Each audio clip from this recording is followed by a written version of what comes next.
So ఇప్పుడు హైదరాబాద్లో real estate ఎలా ఉంది అంటే ఒక్కొక్కరు ఒక్కొక్కలాగా చెప్తున్నారు. సో కొన్ని లక్షల ఫ్లాట్స్ ఖాళీ ఉన్నాయి అండ్ కొంచెం డౌన్లో ఉంది real estate, but market value అయితే తగ్గట్లేదు అని. ఇదేంటి డిమాండ్ అంటే సప్లై డిమాండ్ని బట్టి మనం చూసినట్లయితే తగ్గినప్పుడు రేట్స్ కూడా తగ్గాలి కదా, ఎందుకు తగ్గట్లేదు?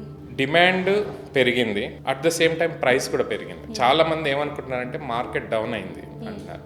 కొద్దిగా లాస్ట్ 9-10 months నుంచి మీరు చెప్పాను కదా, ఎవ్రీ 5-6 years కొంచెం టర్బులెన్సెస్ ఉంటాయి. ఆ టర్బులెన్స్ ఫేజ్లో హైదరాబాద్ ఉంటుంది.